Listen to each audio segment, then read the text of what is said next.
136편 1절입니다.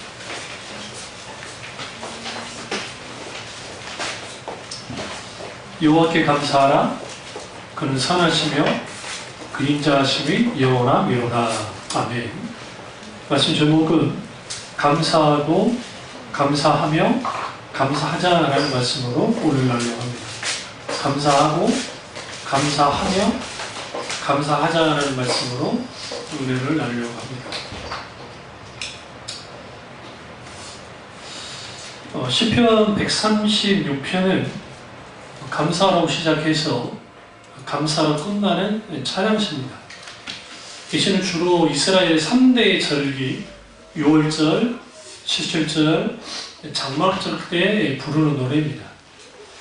제사장들이 각 절의 전반부를 선창하며 백성들에게 일제히 그 인자하심이 영원하미로다 라고 후반에 같이 화답함으로써 하나님께 감사하는 찬양입니다.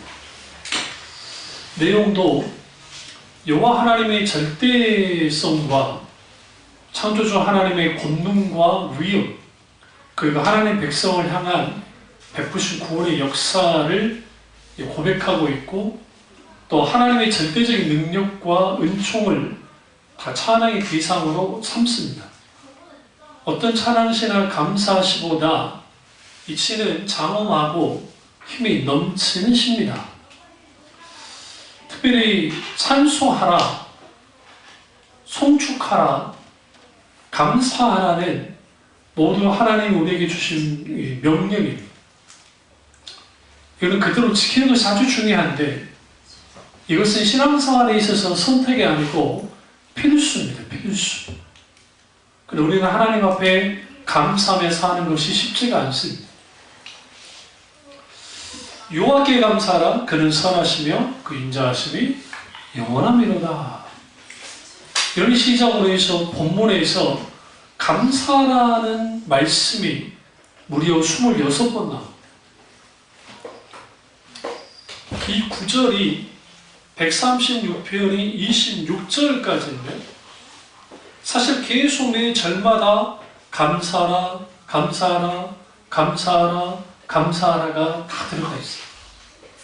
근데 의도적으로 이렇게 쓴 겁니다. 시편 기자가. 그러니까 우리가 365일을 하나님께 감사하는 삶을 살아야 된다라고 하지만 사실 이렇게 하나님 앞에 감사하며 살지 못할 때가 있습니다. 하나님을 향한 최고의 사랑의 표현이 뭐냐? 감사하는 것. 그럼 주는 우리가 하나님께 무엇을 감사하고 있습니까? 저 질문해 볼게요. 여러분 속으로 한번 대답해 보십시오. 하나님의 창조하신 세계를 보면서 감사하십니까? 우리가 주님 안에서 구원받았음에 대해서 감사하시나요? 내 인생의 광야를 지날 때 때로는 그 고통 가운데 보호하시고 인도하심에 대해서 감사하십니까? 천국의 소망을 주신 것에 대해서 감사하시나요? 고난을 이기게 하신 것에 대해서 감사하십니까? 지금도 먹이시고 입히시고 지키시고 인도하신 하나님께 감사하십니까? 모든 삶에 동의하신 하나님께 감사하십니까? 저보다 아멘 할 수 있으면 그 사람 복 받는 사람입니다. 근데 사실은 우리가 이렇게까지 알면서도 하나님 앞에 감사하지 못하는 것을 보게 되어집니다. 감사는 행복의 문을 여는 열쇠라는 말이 있습니다. 그만큼 감사는 아주 중요합니다. 오늘날 감사가 적극적 사고방식과 번영주의에서 너무 지나칠 정도로 이 감사에 대한 그러니까 만능으로 가서 문제가 됐던 거지, 하나님을 향한 감사는 나쁜 게 아닙니다. 긍정의 힘이라는 책을 존 오스틴이 있었는데요. 근데 긍정의 배신이라는 책을 또 다른 분이 쓰셨고, 이 둘 다를 들여다보시면 긍정의 힘은 뭐냐면 우리가 긍정적으로 늘 감사하면서 입으로 긍정적인 말을 하면서 사는 것이 아주 좋다. 그리고 그렇게 하면 기적이 일어난다. 이 소위 긍정의 신앙에 대해서 말을 하는 겁니다. 반면에 긍정의 배신에서는 그게 웃기는 소리라는 거예요. 왜 그러냐면 내가 긍정 한다고 해서 그것이 바뀌어지느냐? 그렇지는 않다는 거죠. 그렇다고 부정적으로 살자는 건 아니지만 마치 그 긍정적인 것이 우리 예전에 지금 이상구 박사 그분이 감사해야 된다, 긍정적으로 살아야 된다 설파하시잖아요. 과학자들이 사람들이 감사하면 뭐라고 하죠? DNA가 어떻게 해가지고 긍정적으로 한다. 근데 그런 검사 결과가 실제로 그러냐는 거예요. 우리 의사가 아니니까 모르는데 실제 학계에서는 그게 크게 도움되지 않는다고 봐요. 의학계에서는. 그러니까 내가 긍정적으로 하면 암도 이기고 다 이길 수 있다고 우리는 수혜를 받았잖아요. 방송을 통해서 뭘 통해서든. 근데 실제로 미국에서도 그렇고 존스 호킨스 대학이라는 그 의사들이 박사들이 연구를 해보니까 이게 사람 차이지 이게 뭔가 어떤 차이지 그걸 절대적이진 않다는 거예요. 근데 마치 그런 게 절대적인 것처럼 한다는 거죠. 그게 틀렸다는 게 아닙니다. 긍정적으로 갖는 거. 틀렸다는 게 아니라 마치 그것이 신앙이냐 하는 것은 잘못된 거야. 기독교는 현실을 정확하게 들여다봅니다. 그리고 하나님 의지하고 그리고 하나님의 관점에서 들여다보는 겁니다. 그래서 고통이라 할지라도 우리가 고통과 고난과 인생의 문제 앞에 딱 서면 여기서 가장 중요한 게 해석하는 거예요. 벗어나는 게 아니에요. 많은 사람들이 먼저 벗어나려고 해요. 해석하는 거예요. 어떻게 해석하느냐? 하나님의 관점으로, 하나님의 말씀으로. 그래서 내가 왜 이 고난 가운데 있게 됐는지, 왜 이 문제가 내게 있는지를 충분히 묵상하고 충분히 해석해 나가기 시작하면 거기서 아버지 하나님의 의도를 알게 돼 있어요. 그런 의미에서 이 감사는 아주 중요합니다. 긍정적인 마인드도 중요한 겁니다. 제가 그걸 부정하지 않아요. 사람은 기본적으로 좀 낙천적일 필요가 있습니다. 좀 긍정적일 필요가 있어요. 그러나 아이러니하게도 이 세상은 긍정적인 사람들에 의해서 발전되는 게 아니에요. 오히려 비판적인 사람들에서 발전이 됐어요. 왜 그럴까요? 우리가 호롱불로만 그냥 감사했으면 그걸로 살았을 거예요. 근데 그게 싫은 거예요. 더 밝은 빛을 원해요. 그게 에디슨이 뭘 만들었어요? 배경적으로 만들었잖아요. 불편을 느끼는 사람들이 만들어내는 거예요. 계속. 에스컬레이터 어떻게 만들어졌나요? 누군가가 만들었을 거 아니에요. 이제 젊을 때야 걸어 올라가는 게 문제가 아닌데 나이가 드니까 힘든 거예요.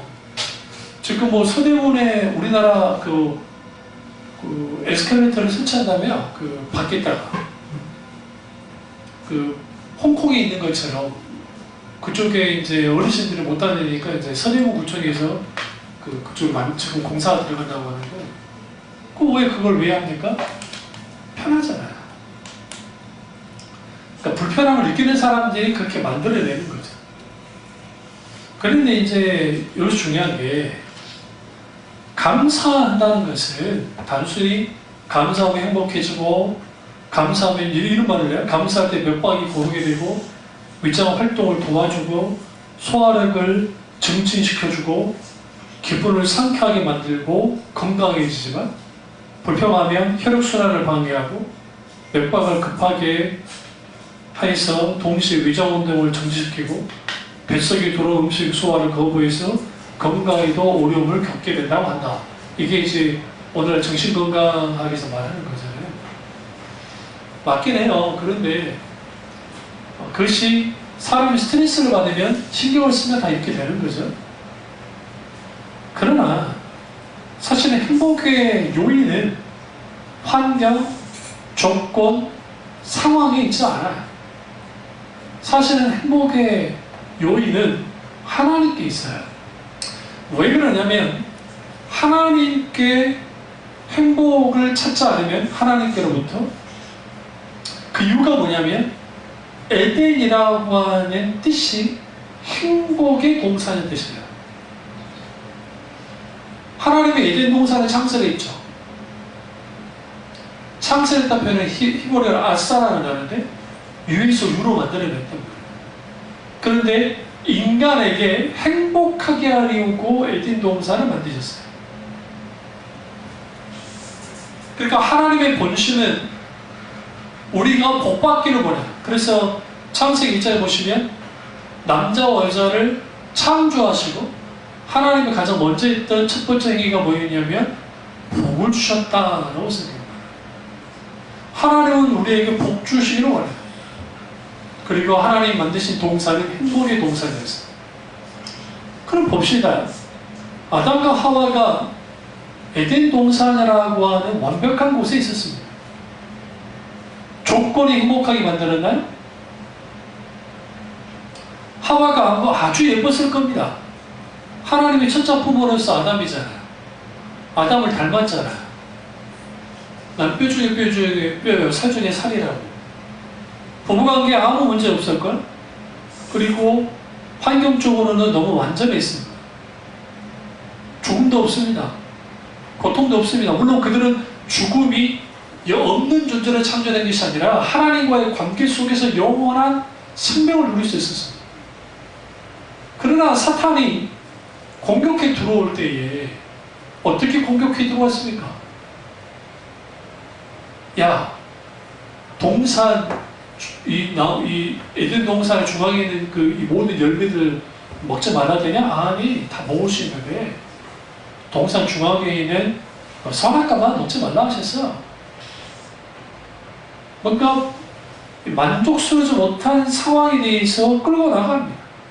그러면서 이 말합니다. 너네들 그 선악과까지 그거 하나 못다 먹게 하는 하나님 아니냐 하면서 그 유혹 속에서 그가 넘어갑니다. 여기서 우리가 뭘 알 수 있냐면 우리는 낙원과 같은 하와이나 지중해 아주 좋은 곳에서 내가 살면 마냥 행복할 것 같은데 스웨덴이라든지 북유럽 사람들이 자살을 하는데 다른 나라와 달라요. 왜냐하면 북유럽은 사회보장이 잘 돼 있어 민생고로 자살하는 사람이 다른 분도 없어요.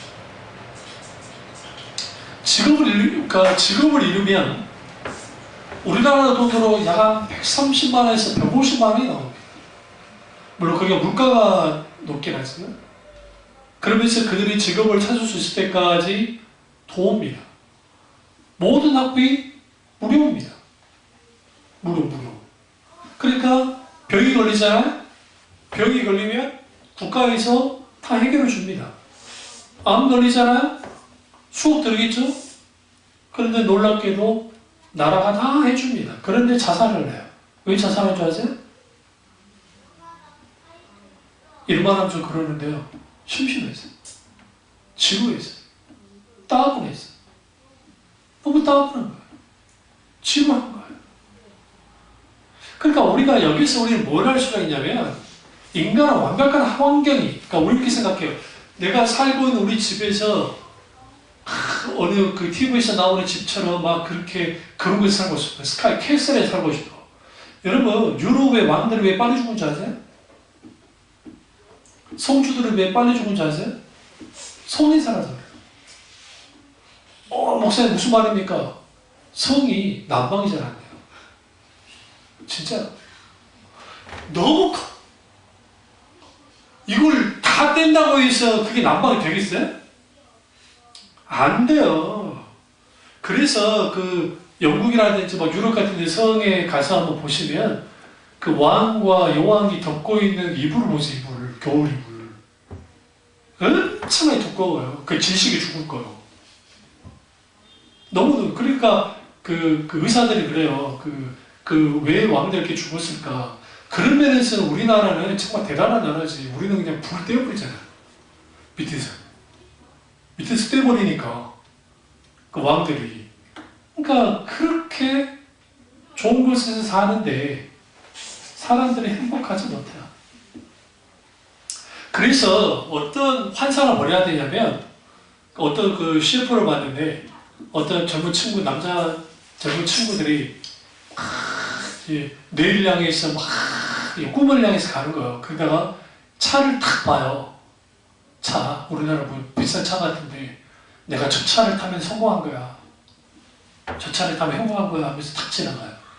그러니까 CF에서 뭘 딱 만들어주냐면, 이 아파트 있잖아요. 뭐 무슨 아파트. 그 아파트에서 살면 당신들은 행복할 겁니다. 이 좋은 차를 타면 행복할 겁니다. 또 여행 이렇게 좋은 나라, 막 정말 그런 나라에 가서 막 살면 행복할 겁니다. 라고 하지만, 여러분 말씀드릴게요. 우리나라 놀러 온 사람들도 다 우리나라 행복한 줄 알아요. 우리나라 사람들이. 우리가 다른 나라에 가면 우리 거기 사는 거 아니잖아요. 그냥 구경하러 갔지. 그러니까 다 행복해 보여요. 사람은 다 똑같아. 그런 의미에서 행복은 소위 말하는 조건이나 환경이나 그런 데에 있어서 좌우되는 것은 아니고, 사람이 얼마나 행복한가는 하나님과의 관계에서 만들어지는데, 거기에서 행복의 바로 밑가 뭐냐? 감사예요. 하나님 앞에 감사하며 사는 사람들, 그 사람들이 말 그대로 행복한 인생을 살아가는 것을 성경에서 잘 말하고 있습니다. 그래서 우리는 분명하게 감사는 행복의 문을 여는 열쇠인가 동시에, 감사하는 사람들이 행복 지수도 높습니다. 우리 어렸을 때에 집 안에 화장실 있었나요? 없었어요. 저희 집도 밖에 있었다고요. 우리나라가 좀 잘 살게 되면서 집 안에 이제 화장실이 생기기 시작했잖아요. 물론 저는 공동 화장실 집 안에 우리 집에 화장실이 있었으니까 상관없었지만, 공동 화장실을 쓴 적은 없지만, 그러나 공동 화장실도 잘 보였어요. 어릴 때 푸셋이. 아주 불편하게 살았다는 거예요. 화장실이 집 안에 있는 것만 해도 감사한 건데 그렇지 못해요. 인도 같은 경우에는 화장실 때문에 성폭행이 많이 일어나요. 화장실에 밖에 있기 때문에 여자들이 일 보러 나가잖아요. 그러면 나쁜 놈들이 계단하고 있다가 밖에서 막 이상한 짓들을 하는 거예요. 그래서 이제 국가에서 화장실을 지어주는데도, 안전하게 지어주는데도 안 돼. 그게. 그러니까 여러분 보세요. 화장실이 집 안에 있는 것만 해도 어느 나라는 그 자체가 아주 대단한 건데, 우리에게 있어서는 별거 아닌 거예요. 여행 가면서 아시지만 우리나라만큼 여행하기 좋은 데도 있어요. 화장실 문제. 우린 다 공짜예요. 심지어는 건물에 들어가라고 이거 화장실 쓸 수 있다고 다 표시 다 해놨어요. 그 도시 안에. 이게 여행자들을 위해서 만들어냈다. 공동 화장실을 쓸 수 있도록. 근데 외국은 돈 내야 돼. 유럽 같은 거에는 화장실 한번 쓰는데 3,000원, 3,000원. 평균. 3,500원인가?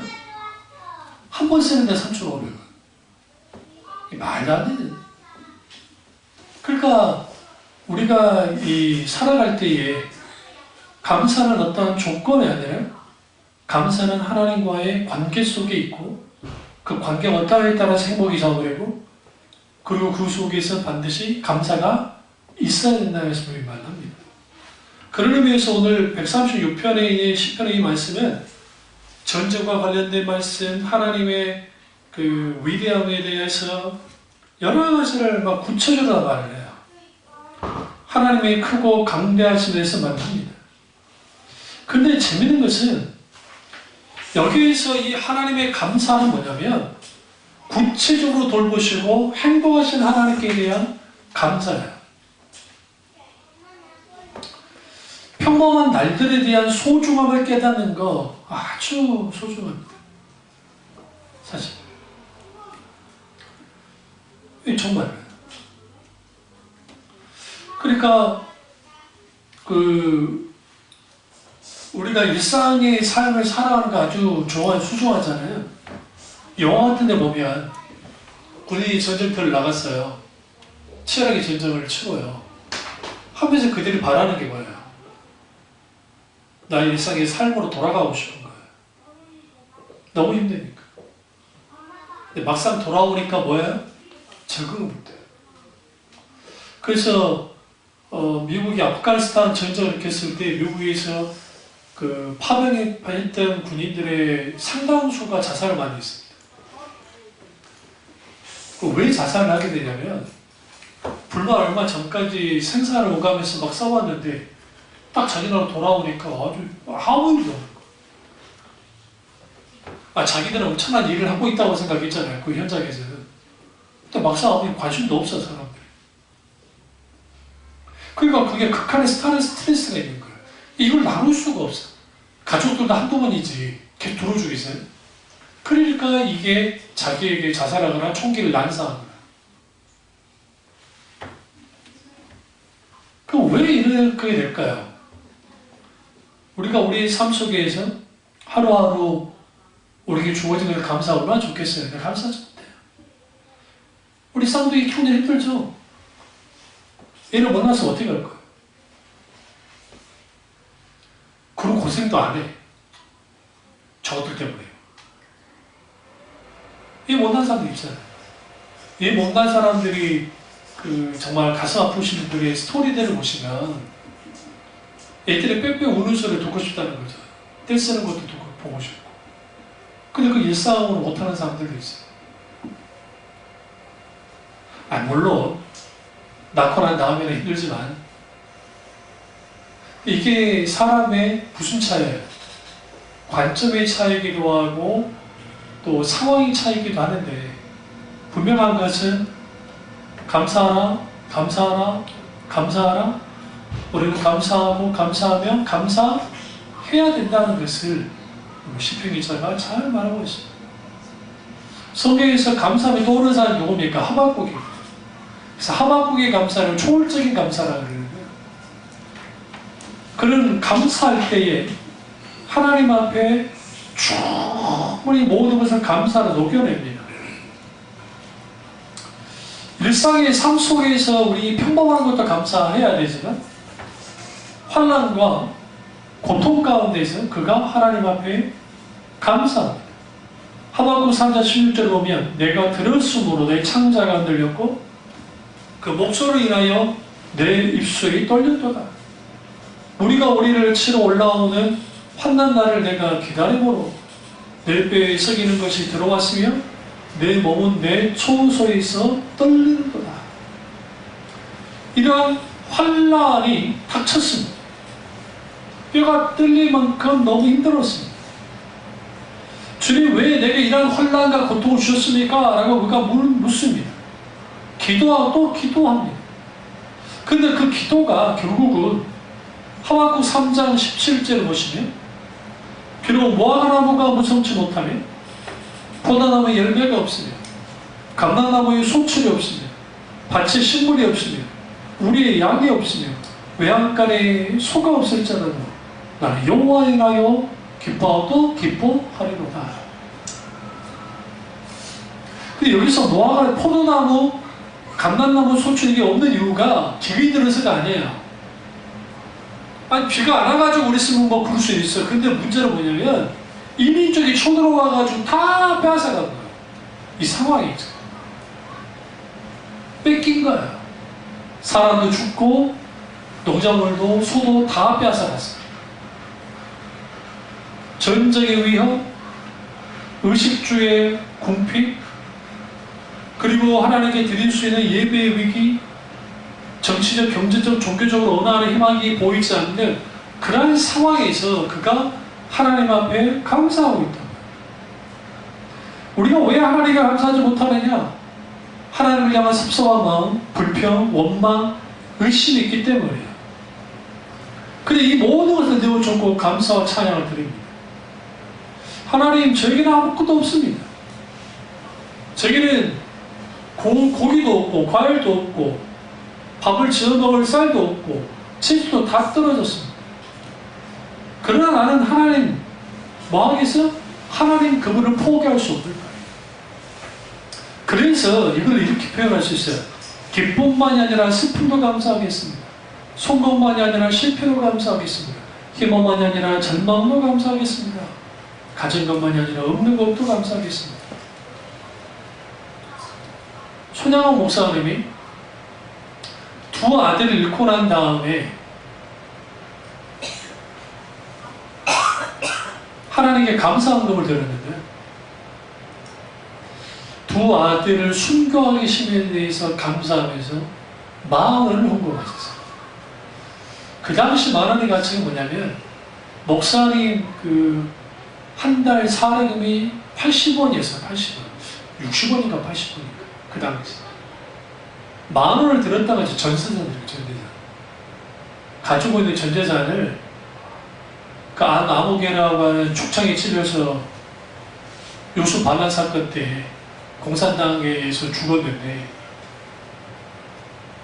하나님께 감사헌금을 드렸어요. 그게 제 애양원 가보시면 순천에 있는 그 요수 비행장 옆에 애양원이 있는데 바로 옆에 있어요. 근데 거기에 그 감사헌금 봉투가 진열되어 있어요. 여러분 자식이 죽었는데 감사헌금 들고 쉴 수 있어요?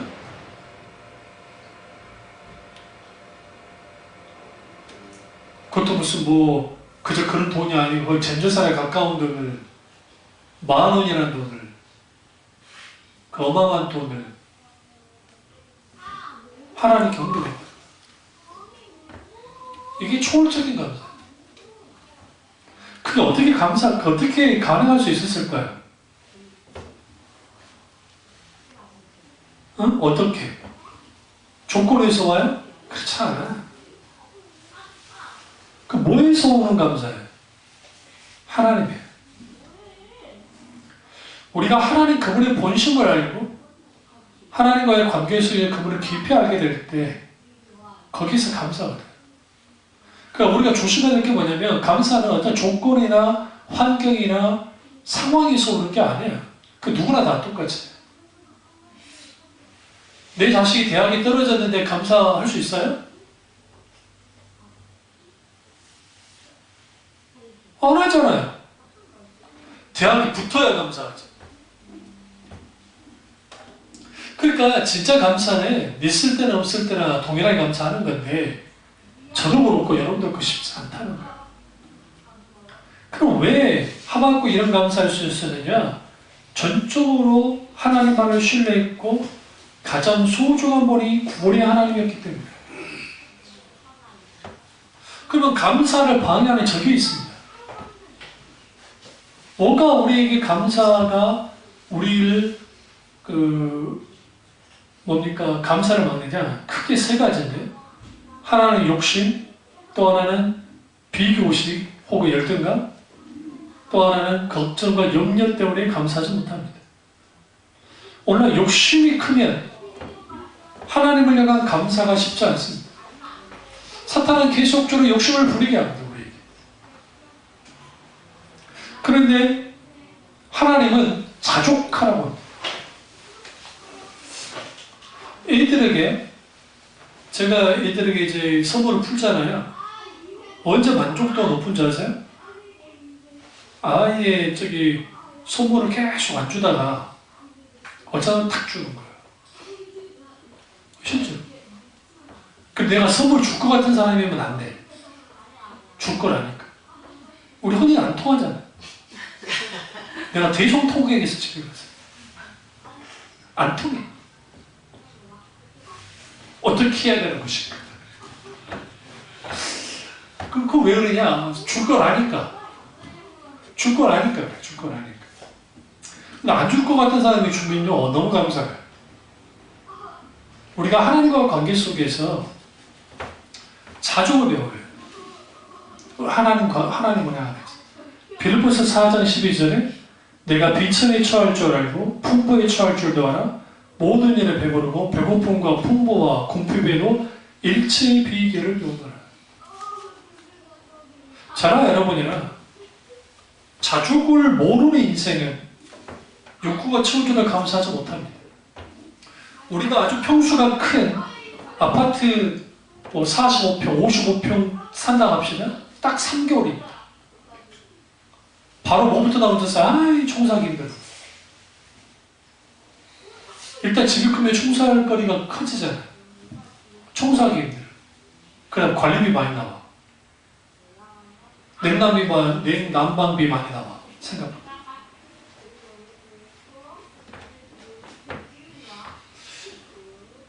그러니까 우리가 천하 목사님이 중고차긴 한데 아주 중고차 같지 않는 차를 사실 때가 있었어요. 지금은 그 차가 아니지만 스타렉스를 구입을 했는데 이 양반 그렇게 막 그런 분 아니에요. 좀 튼튼한 분인데 차를 얼마나 중자인지 내가 모르고 살짝 좀 다녔더니 톡 꺼서 넣으라는 거 그런 양반이 아닌데 차를 깨끗하니까 그러다 몇 달 있다가 만나니까 아무렇지도 않게 행동을 해. 왜 그런가 했더니 몇 번 긁었더라고. 우리 세상 살면은 아주 그냥 떠받들면서 살잖아요. 그러다 한번 긁으면 마음이 내려가야지. 그리고 또 이제 그냥 사는 거 있잖아요. 우리가 하나님 앞에 자족하는 것은 왜 필요하냐면 너무너무 못 사는 티를 내는 것도 문제지만 너무너무 내가 잘난 맛에 사는 것도 그것도 문제예요. 그래서 우리가 하나님 앞에 지나치게 욕심부리고 만족하는 태도를 내려놓고 내가 가난에 처해 있든 부자에 처해 있든 상관없이 하나님이랑 한결같은 마음을 가져야 돼요. 그래서 욕심이 내려져야 돼요. 그래야 감사할 수 있어요. 그러니까 계속 욕심이, 그러니까 우리 애들한테 조심해야 돼요. 애들의 성적이 이 정도 나왔어요. 어떤 부모들이 정말 어리석어 보이냐면 거봐, 엄마 그랬지? 수학 너 이 정도 할 수 있잖아. 그러니까 너 더 맞을 수 있어. 애가 질려버려. 왜 질려버려? 나는 최선을 다해서 이 성적을 냈는데 엄마라는 사람이 수고했다고 말해주진 않고 이거에 대해서 뭐 하는 거야? 더 질척합니다. 소위 이 엄마들 중에 아주 그러는 뭐 나는 그래요. 그 엄마들, 그 아빠들 다 성적표 떼와야 돼요. 본인이 정말 그러는지. 두 번째로 감사하지 못하는 것은 열등감 혹은 비교의식입니다. 늘 우리는 비교하면서 살아요. 비교하면 우리는 상대적인 빈곤감에 빠지게 됩니다. 남에게 자꾸 커워요. 그러니까 그렇게 되기 때문에 열등감이 많은 사람들 자기 비하에 매몰되어 있어요. 열등감 어디로부터 온지 아세요? 내가 누군지를 모르니까 그래요. 그러니까 우리 생각에 실패한 경험이 없는 사람이 참 좋은 것 같은데 그렇지 않아요. 진짜로. 학교 선생님들이 왜 딴 나라 사람들인지 아세요? 중학교 선생님들이 코드가 안 맞아. 애들이 그럴 수밖에 없는 게 이 사람들은 학교 다닐 때 그 반에서 1, 2등 있던 사람들이에요. 근데 가장 안 풀린 사람이 학교 선생이에요. 진짜로. 진짜 잘 풀리면 대학 교수가 되든지 판검사가 되든지 의사가 되는단 말이에요. 그러니까 자기들은 어느 정도 공부를 할 것 같기 때문에 실패 경험이 별로 없잖아요. 그러니까 이게 안 맞아요. 그러니까 가장 안 바뀌는 게 교육계 목사님들, 우리 쪽, 그 다음에 검사들, 이쪽 법 쪽에 이 사람들이 안 바뀌어. 저는 우리 애들 학교 어쨌든 가면 그 선생님들의 태도를 쭉 보면 우리 때 선생님들이나 지금 그 선생님들 똑같아. 그거 비슷해. 다르게 하는 거죠.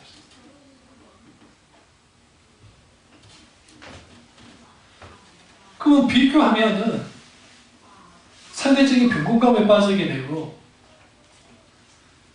나보다 더 좋은 학벌을 있는 사람 앞에 서면 주눅 들고 나보다 학벌이 안 좋은 사람한테는 우월감을 가져.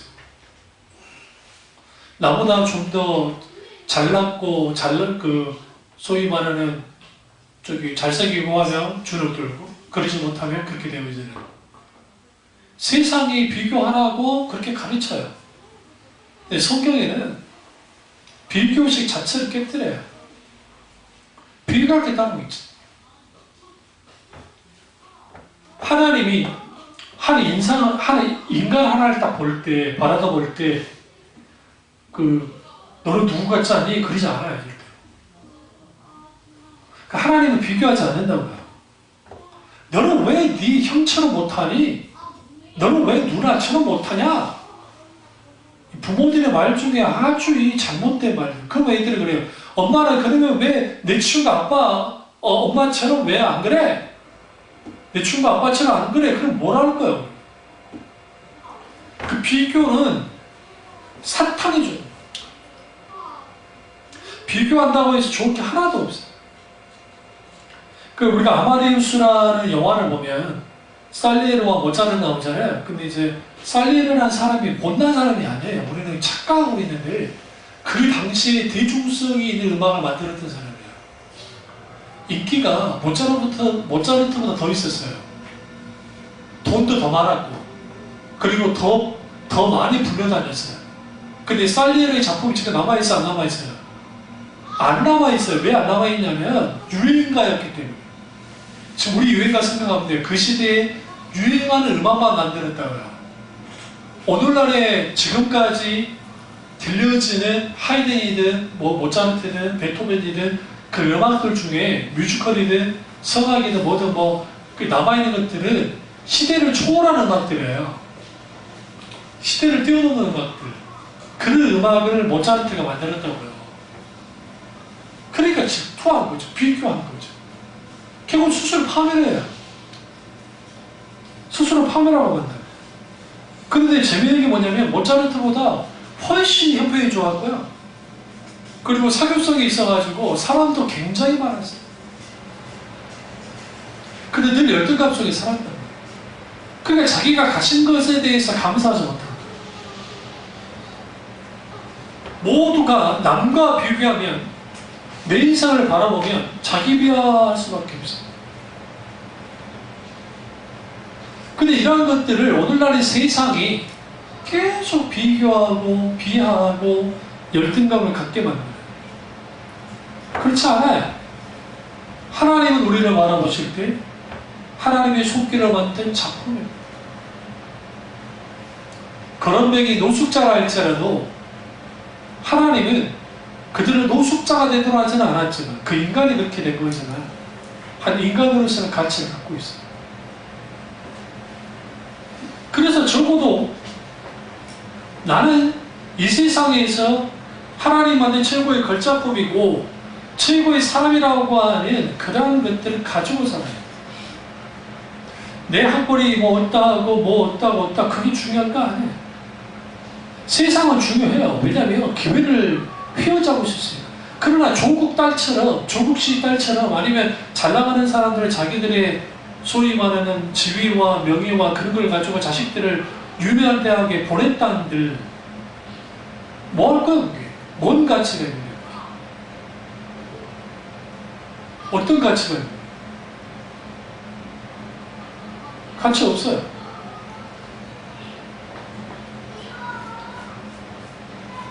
그래서 우리가 조심하는 게 뭘 조심해야 되냐면 남과 비교하는 거야. 나 자신을 남과 비교하는 것도 아주 조심해야 돼. 그 어리석은 사탄이 그걸 통해서 아주 장난질을 열등감 속에 딱 빠지면 사람이 딱 묶여지면 자기 비하 속에 딱 들어가요. 그 자존감이 무너지면 자존감이 무너진 사람들이 여기 분노가 막 많아요.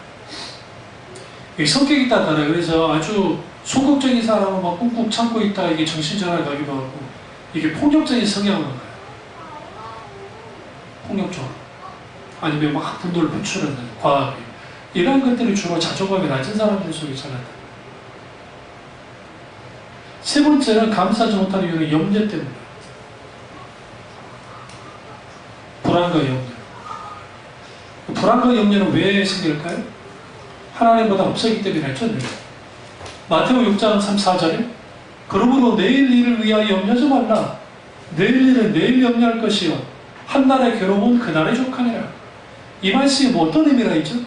내일 일은 내일 염려하잖아요. 우리 내일은 우리가 붙잡을 수 있어요 오늘? 못 잡아요. 결국은 미래의 일을 앞당겨서 걱정할 필요가 없다는 거야. 그러면 내가 인생을 살다 보면 염려거리들이 많이 생기잖아요. 마음의 짐이 막 쌓인단 말이에요. 이 땅이 뭐냐? 하나님께 맡기는 거예요. 그래서 너희 염려를 하나님께 맡기라 라고 성경 말하죠. 우리의 염려를 하나님께 맡기는 거, 맡겼을 때에 우리를 그렇게 흔드는, 그러니까 염려 속에서 흔드는 것들을 우리를 감사의 조건으로 바뀌어지기 시작해요. 그래서 염려 씨앗이 딱 뿌려지면 뭘 지식하게 만드냐면, 그 염려가 계속 자라잖아요. 그러면 믿음을 지식되어지고, 그 염려가 더 자라면 불안하게 되고, 불안하게 되면 두려움 속에 있게 되고, 믿음이 지식이 돼요. 믿음이 자리 잡을 데가 없어요. 그 거기서부터 무슨 일이 벌어져요? 감사하지 못하죠. 그러면 세상에서 가장 아름다운 말이 뭐냐? 감사합니다. 에베소서 5장 4절에 누추함과 어리석은 말이나 희롱의 말이 마땅치 아니하니 돌이켜 감사하는 말을 하라라고 했어요. 우리는 감사하는 말을 해야 돼요.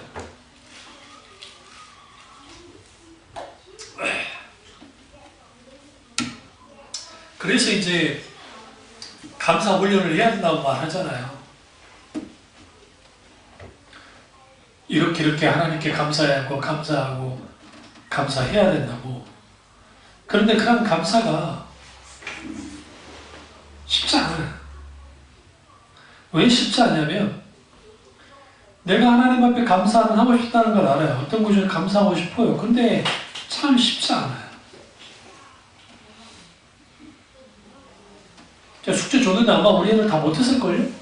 매일 5,000달란트를 준다 했는데도 5,000달란트면 여러분 게임을 10번을 이겨야 돼요. 저희들 가치를 몰라요. 모르니까 감사를 안 하는 거예요. 했어요? 했다는데? 기적인데? 했다는데?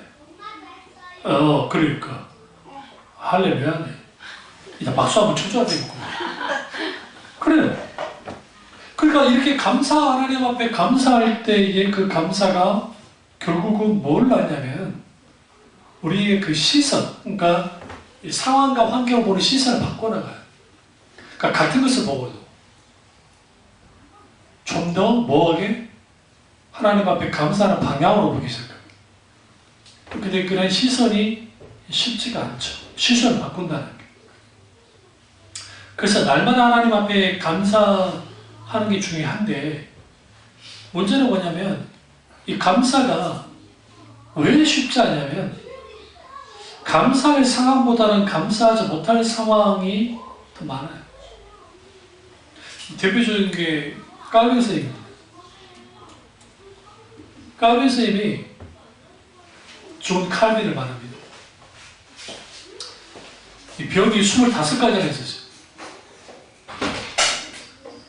놀랍게도 칼빈 선생님이 기독교 강요부터 시작해서 그 어마어마한 글들이 아플 때 다 썼어요. 루터 목사님이 마지막에 갔을 때 그 노년에 많이 아프셨어요. 많이 아프셨는데 근데 그 이후에 무슨 일이 벌어졌냐면 그때가 또 완수기였어요. 이상할 정도로. 그런 의미에서 질병은 우리에게 겸손과 감사를 배울 수 있게 하는 기회를 줘요.